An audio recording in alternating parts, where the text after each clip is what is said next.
Hello दोस्तों, exam गुरु channel में आपका स्वागत है। आज हमारी सीटेट की ईवीएस प्रैक्टिस सेट है। किसका है? वो है हमारा ईवीएस का। तो देखते हैं, इसमें 20 क्वेश्चन दिए गए हैं। अब आप लोग कमेंट करिएगा आपके कितने क्वेश्चन सही होते हैं। तो चलिए पहले क्वेश्चन पर बढ़ते हैं। पहला क्वेश्चन क्या बोल रहा है? कांच के जार तथा बोतलों को उनमें अचार भरने से पूर्व सूर्य की धूप में अच्छी तरह सुखाया जाता है। देखिए, जब हम लोग गिलास में अचार जब रखने वाले होते हैं तो उस कांच के गिलास, जो कांच का जार होता है, उसको धूप में रखते हैं ताकि उसके अंदर जितनी भी नमी होती है वो निकल जाए। क्योंकि अगर नमी होगी तो अगर हम लोग अचार रखेंगे तो अचार खराब हो जाएगा। तो इस किस लिए रखते हैं? उसकी नमी हटाने के लिए। उसमें जितना भी वाटर है उसको सब वाष्प के जरिए उड़ा देते हैं ताकि उसमें वाटर ना रहे। तो देखिए ऑप्शन क्या है? उनके तापमान में वृद्धि करने के लिए, उनमें से धूल को हटाने के लिए, नमी को पूर्णतः हटाने के लिए, अचार को स्वादिष्ट बनाने के लिए। तो इसका ऑप्शन क्या हो जाएगा? ऑप्शन नंबर हो जाएगा सी, नमी को पूर्णतः हटाने के लिए। ठीक है, चलिए बढ़ते हैं क्वेश्चन नंबर 2 पर। हमारे देश के लगभग सभी भागों में मिर्च का उपयोग भोजन पकाने में किया जाता है। किसका प्रयोग किया जाता है? मिर्च का। हमारे देश में मिर्च लाने वाले व्यवसायी आए थे। कहाँ से आए थे व्यवसायी? तो देखिए मैं बता देता हूँ, जो मिर्च आई थी हमारे देश में वो आई थी साउथ अमेरिका से। कहाँ से आई थी? साउथ अमेरिका से। ठीक है, तो इसका ऑप्शन क्या होगा? दक्षिण अमेरिका या साउथ अमेरिका। ऑप्शन क्या है? ऑस्ट्रेलिया से, बी उज्बेकिस्तान से, सी दक्षिण अमेरिका से, या डी अफगानिस्तान से। तो इसका ऑप्शन हो जाएगा सी ऑप्शन, दक्षिण अमेरिका से, south America. Question number 3। Kathak किस क्षेत्र का शास्त्रीय नृत्य है?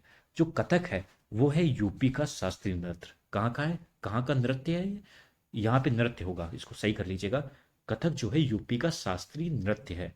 ठीक है, तो इसका ऑप्शन क्या हो जाएगा? Uttar Pradesh. Option number A में है उत्तर प्रदेश। तो कथक कहाँ का है? उत्तर प्रदेश का। Question number 4। बिहू भारत के किस राज्य का लोक नृत्य है?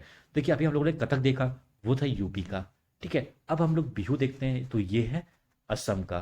कहाँ का है? असम का। तो इसका ऑप्शन क्या हो जाएगा? असम। ठीक है, ऑप्शन नंबर सी असम। अब बढ़ते क्वेश्चन नंबर 5 पर। किस देश में क्रिसमस का त्यौहार गर्मियों में मनाया जाता है? तो देखिए यहाँ पे अच्छा, क्रिसमस कब मनाया जाता है? क्रिसमस बनाते हैं जब 25 दिसंबर को। ठीक है, अब देखिए ऑप्शन क्या है? Japan, Bharat, Australia, America. देखिए जो इसका ऑप्शन होगा वो होगा ऑस्ट्रेलिया, क्योंकि ऑस्ट्रेलिया में 1 दिसंबर से लेकर 20 फरवरी के बीच तक बहुत भयंकर गर्मी पड़ती है। तो वहाँ पर जो क्रिसमस का त्यौहार होता है वो गर्मियों में मनाते हैं, क्योंकि उस टाइम वहाँ गर्मियाँ चल रही होती हैं। तो इसका ऑप्शन हो जाएगा सी ऑप्शन, ऑस्ट्रेलिया। अब बढ़ते हैं क्वेश्चन नंबर 6 पर। चेराव नाच कहाँ के लोग करते हैं? देखिए ये बहुत बहुत क्वेश्चन, ये बहुत बार सीटेट में आ चुका है। तो ये स्टार बना के लिखिएगा। तो चेराव नाच जो होता है वो होता है मिजोरम में। क्या, कहाँ पर होता है? मिजोरम में। चेराव जब भी पूछा जाए तो ये नाच कहाँ के लोग करते हैं, तो क्या लगाएंगे आप लोग? मिजोरम में। तो इसका ऑप्शन हो जाएगा ऑप्शन नंबर डी। ये स्टार बना के लिख लीजिएगा, ये क्वेश्चन आ सकता है आपके एग्जाम में। बढ़ते हैं क्वेश्चन नंबर 7 पर। वर्ली एक पारंपरिक कला का प्रकार है। वर्ली नामक स्थान किस राज्य में है? देखिए, एक वर्ली नाम का स्थान है, वहां पर वर्ली एक पारंपरिक कला भी है। और जो वर्ली स्थान है ये है महाराष्ट्र में। कहाँ है? महाराष्ट्र में। तो इसका ऑप्शन क्या हो जाएगा? ऑप्शन नंबर ए हो जाएगा महाराष्ट्र। क्या हो जाएगा? महाराष्ट्र। किस लिए? वर्ली के लिए। बढ़ते क्वेश्चन नंबर 8 पर। भारत में थारू जनजाति कहाँ निवास करती है? ऑप्शन क्या है? उत्तर प्रदेश के तराई क्षेत्र में, ऑप्शन बी उत्तराखंड में, ऑप्शन सी झारखंड में, या ऑप्शन डी थार मरुस्थल में। तो देखिए जब थारू की बात होती है तो ये करती है उत्तर प्रदेश के तराई क्षेत्र में। कहाँ पर? उत्तर प्रदेश के तराई क्षेत्र में। इसका ऑप्शन हो जाएगा option number A, Uttar Pradesh के तराई क्षेत्र में। बढ़ते क्वेश्चन नंबर 9 पर। रक्तचाप मापने के उपकरण का नाम क्या है? देखिए जो आप लोग कहते हैं ना ब्लड प्रेशर नापना, जिससे नापते हैं हम लोग, उसको बोलते हैं स्पेग्नो मैनोमीटर। क्या बोलते हैं? स्पेग्नो मैनोमीटर। तो क्या ऑप्शन है? देखिए पहले ही ऑप्शन दिया है स्पेग्नो मैनोमीटर। दूसरा देखिए थर्मामीटर दिया है, इससे टेम्परेचर नापते हैं। सी क्या है? ईसीजी, इससे जो हार्ट की जो डिसीज होती हैं तो हार्ट का जो मूवमेंट होती है वो नापते हैं। स्टेथोस्कोप पता है आपको, कि दिल की धड़कन देखते हैं, और डॉक्टर नहीं अपने कान में लगा के जो पहने रहते हैं उसको बोलते हैं स्टेथोस्कोप। तो यहाँ पूछा गया था रक्तचाप मापने का उपकरण, तो क्या हो जाएगा? स्फेग्नो मैनोमीटर। बढ़ते क्वेश्चन नंबर 10 पर। टेलीविजन का आविष्कार किसने किया था? देखिए बहुत बार क्वेश्चन आया है, कई कई एग्जाम में आया है। तो टेलीविजन का जो आविष्कार किया था वो किया था जेएल बियर्ड ने। किसने किया था? जेएल बियर्ड ने। इसका ऑप्शन नंबर हो जाएगा ए। Question number 11। वायु की आर्द्रता किससे नापते हैं? देखिए ऑप्शन क्या है, हाइग्रोमीटर, नैनोमीटर, ग्लूकोमीटर, बैरोमीटर। देखिए बैरोमीटर से मापते हैं, प्रेशर नापते हैं। क्या नाम मापते हैं, प्रेशर, इसको बोलते हैं दाब। ठीक है, प्रेशर मापते हैं। अब देखिए जो आर्द्रता मापते हैं वायु की, वो मापते हैं हाइग्रोमीटर से। किससे मापते हैं, हाइग्रोमीटर से। तो इसका हो जाएगा ऑप्शन नंबर ए। पढ़ते हैं क्वेश्चन नंबर 12 पर। शुष्क बर्फ किसका ठोस रूप है, क्या चीज, शुष्क बर्फ किसका ठोस रूप है। तो देखिए जो शुष्क बर्फ होती है वो होती है जब CO2 गैस जम जाती है तो उसको बोलते हैं ड्राई आइस या शुष्क बर्फ। ठीक है, तो क्या है, कार्बन डाइऑक्साइड जब जम जाती है उसको बोलते हैं शुष्क बर्फ या फिर ड्राई आइस। तो इसका ऑप्शन हो जाएगा कार्बन डाइऑक्साइड। तो इसका ऑप्शन बी हो जाएगा कार्बन डाइऑक्साइड। अब बढ़ते क्वेश्चन नंबर 13 पर। यदि किसी विलयन का पीएच 2 है तो यह होगा। देखिए 1 से 7 तक, 1 से 14 तक पीएच होते हैं। जब 1 से 7 तक होता है यहाँ होता है एसिड यानी कि अम्ल। अब जब यहाँ 7 से 14 तक ये होता है बेस। ठीक है, अब जैसे जैसे जितना भी वैल्यू कम होगी उतना वो स्ट्रॉन्ग एसिड होता है। ठीक है, तो यहाँ पूछा है pH 2, तो 2 तो यहाँ पर आएगा। तो यानी कि ये हो गया स्ट्रॉन्ग एसिड, स्ट्रॉन्ग एसिड। ठीक है, क्या हो गया, स्ट्रॉन्ग एसिड। तो इसका मतलब क्या है, प्रबल अम्ल। तो इसका ऑप्शन हो जाएगा ऑप्शन नंबर क्या है, दुर्बल अम्ल, कमजोर लवण, प्रबल अम्ल। देखिए ऑप्शन नंबर सी हो जाएगा प्रबल अम्ल। अब बढ़ते क्वेश्चन नंबर 14 पर। रजत ने अपने मित्र से कहा, मैं नहीं खेल सकता क्योंकि मुझे बुखार है। मैं कपकपी, बुखार, सिर दर्द और अंत में पसीना आने के चक्र से गुजरता हूँ।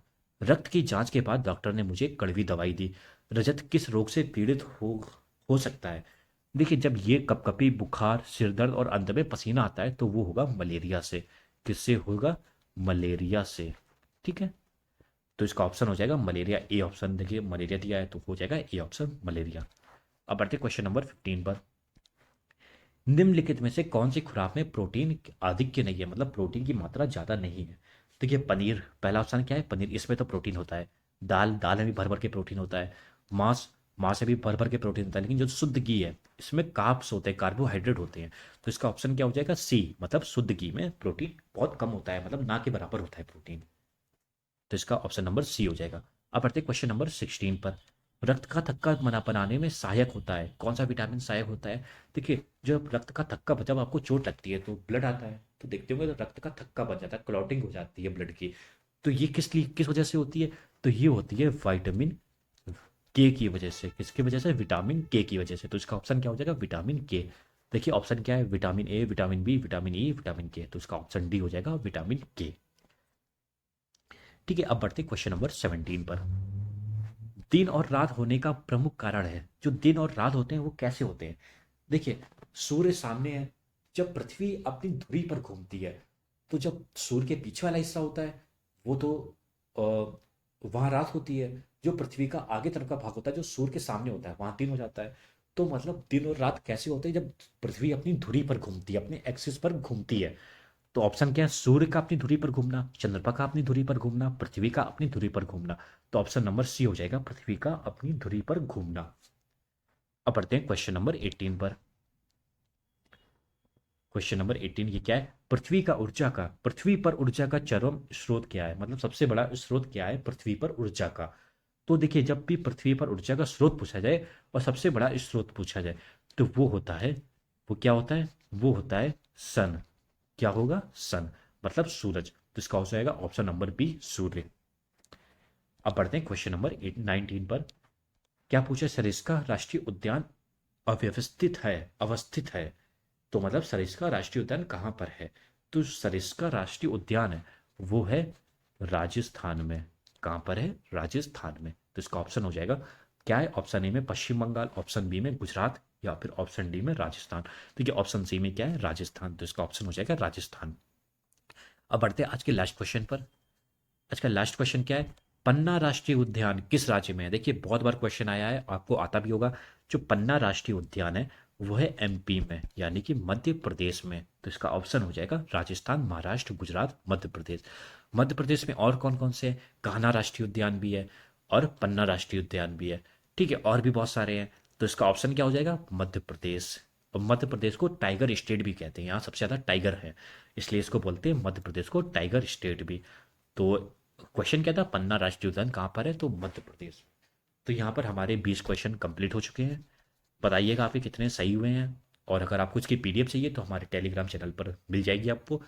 डिस्क्रिप्शन में टेलीग्राम चैनल का लिंक दिया गया है। और आपको हमारी वीडियो पसंद आई हो तो लाइक करिएगा और चैनल को सब्सक्राइब जरूर करिएगा। धन्यवाद।